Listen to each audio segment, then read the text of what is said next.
Today we avenge the fallen and unleash our wrath upon the demon lords. Yes, the power. I wish somebody had told me of its cost.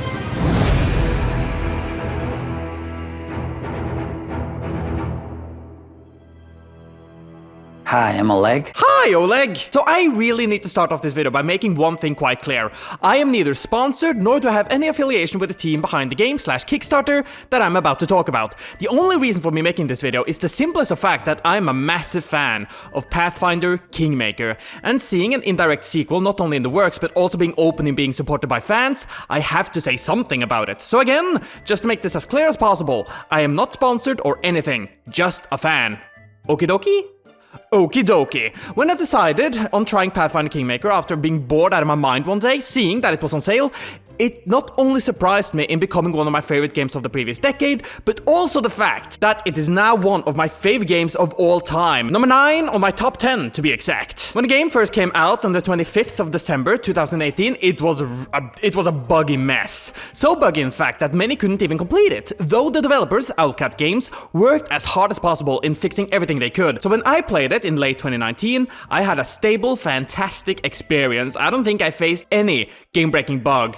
There were some graphical glitches every now and then, but they were minor. Though what I did not truly expect after playing this amazing game was that just a few months later, the Kickstarter of the indirect sequel is out, Pathfinder Wrath of the Righteous.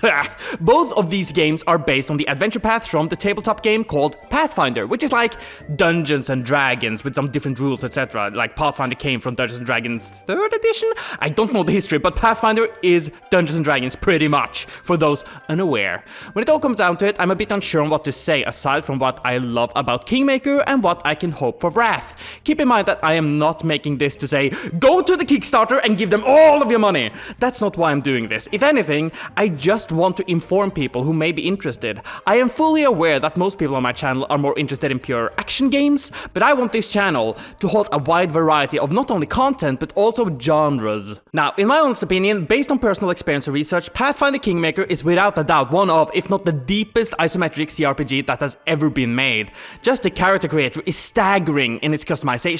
Classes with 4 different archetypes that work completely differently from one another. An example would be that you could play a regular barbarian or choose a type that is more focusing on protection, like a tank. You want to be a regular fighter with sword and shield? Well, you can just be one sword with different parry ability to make people fall to the ground, lose their weapons, etc. There are bloodlines for the sorcerer class that can change the class completely. Choose the undead one to eventually become one of the dead themselves, focusing on acid and negative energy, or a draconic bloodline, meaning you can turn into a massive dragon late game. As you level up, you will have feats that can change how you play. There are teamwork feats, meaning that if 2 or more people in your companion group have the same one, you can do some insane stuff like doing way more damage when flanking your opponent, etc. Point is, this game has meaningful leveling, and you genuinely feel like you are actually growing throughout the many hours of gameplay. Kingmaker is also one of the biggest RPGs out there, not only in scale but also in length. My first playthrough was about 130 hours, give and take a few minutes. And it never got boring, nor did I feel like the devs started to rush it at the end. The primary gimmick of Kingmaker is also something that I fell in love with, the kingdom management system. This is probably the area that some may lose interest, but for me it was pure gold. Here you will have problems to deal with, which can have major consequences if not handled with care, opportunities that can have some high risk, high reward facets, personal issues from your people, your subjects, your companions, settlements that need to be built, that will add on to your kingdom's strength, and so much more. This area of the game holds just as much as depth and content as the rest of the experience, and I love the fact that you will fail a lot here. I mean, if you could always succeed in everything, then what would the point of having it in the gameplay in the first place? And yes, so much choice and consequence. If you want a game with meaningful decisions, this is the game for you. However, that's a quick look at Pathfinder Kingmaker, just to give an overview to those who are completely unaware of its existence. If you're interested in watching me play it, I'm currently undergoing a new playthrough on Twitch. So, what about Wrath of the Righteous? Are you a king here? No, you're not. However, where Kingmaker's narrative was all about your character's rule over your kingdom, Wrath is seemingly more about your character's personal journey and what path you will choose. Now keep in mind, I want to jump into the sequel as blind as possible, so I might be a bit wrong here. The thing is that the Adventure Path books actually spoil a ton, so I don't want to research it. Plus, even the cover of them shows off the primary antagonists of the chapters. I mean, what the... So please be aware that I'm only talking from what I know after reading the Kickstarter page and some tweets Owlcat Games have tweeted. As I said, the primary focus here that will change the narrative with consequences and whatnot seems to be on what are called mythic paths. The main story is about a massive demonic invasion from the abyss, and you have to command many in stopping the horde. But during your quest, you will choose a mythic path, the Angel, where you can summon other angels to support you, boosting the morale of your allies. The Aeon, a cosmic judge that will punish those who break the balance. And the one I'm most excited for, the Lich, controlling the undead, changing your main companions out for some awesome minions, and more. These paths aren't just about giving the player different spells and, how you look. These will actually change up the story. If my character become a Skeleboy, maybe some of my companions will be fully against working with such a monster. The people I lead into combat may turn on me, and NPCs I meet later might see a selfish master of death rather than a hero willing to stop a demon. And according to writer legend Chris Avalon, all mythic paths lead to tremendous power and unique abilities, but each specific choice profoundly impacts the relationships with the party members and NPCs in a variety of ways. New dialogue options and quests will become available, and the chosen mythic path dramatically affects the game's ending. I am so freaking excited, you guys have no idea. The main reason for that is the extreme depth that these developers are putting into their games. When I played Kingmaker, nothing felt underutilized, though this seemed not only to be the primary gimmick that will make the CRPG stand out from the other ones. They haven't given us any real information about it, but apparently you will command armies, and it is in my assumption that the system may be similar to how kingdom management was done.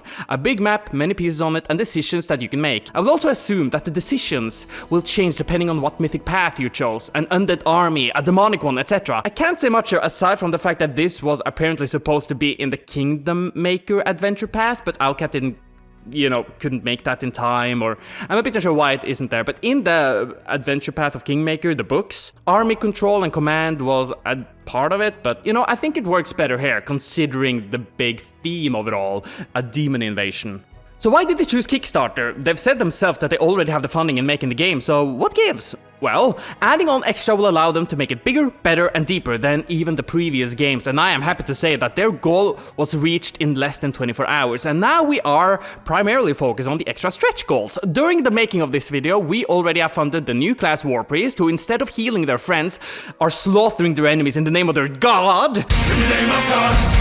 The companion tiefling, Voljev, who I haven't read on about because I don't want any spoilers, and what I am most happy about in the list, mounted combat, plus the class Cavalier.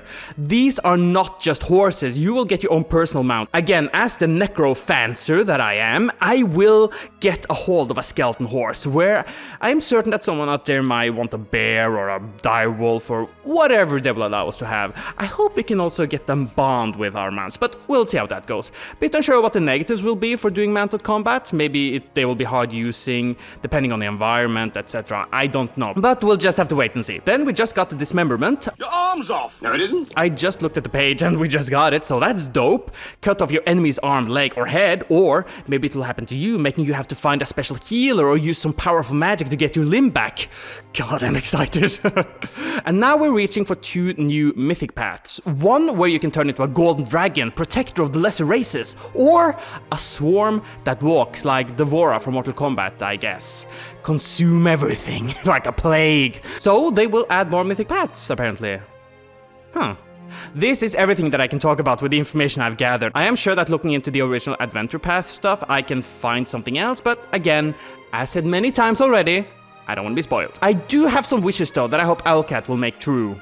1. If the narrative will change based on your mythic path, don't add too many of them, I prefer quality over quantity. The idea in that Kingmaker, you were always supposed to be a king. You couldn't choose the path of not becoming a king or queen, so so when you first become a ruler, you have a lot of choice and consequences based on what sort of ruler you will be, a tyrant, a benevolent ruler, etc. But when you have so many, a lich, a demon, an angel, a cosmic judge, and whatever, and now they added golden dragon and a swarms of many, or whatever it was called, I'm a bit unsure. I'm a bit scared that they will feel not as deep, like you will not have that much choice and consequences, that you will be, if I choose Lich, I have to follow one linear path. I don't want that to be the case. So I hope that they will be careful with that by adding too much mythic paths. It's cool, but again, quality over quantity. Number 2, without going too into the ending of Kingmaker, instead of jumping straight to the end slides after the final battle, give us a moment where we can actually discuss and converse with our companions, advisor, and people.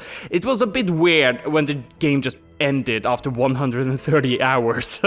Something akin to Dragon Age Origins at the end there, or I don't know, just give it it felt a bit like, boom, it's done. Number 3, the Lich will have apparently an opportunity to change out your companions for undead companions or something, and that sounds really dope on paper, but if we change out really in-depth, highly, perfectly written people who joins you on your journey into just zombies sounding like Chewbacca, that's a bit boring, so I hope that's not the case, but we'll see, just ooh. And finally, speaking of necro stuff, let me bone the bone! I will also like to say that I'm heavily enjoyed the turn-based combat mod, but I am not going to scream at the devs for not adding it, as they really want to focus on the real time with pause. Plus, in their social stretch goals, mod support is one of them, so please follow them in their social networks, links in the description.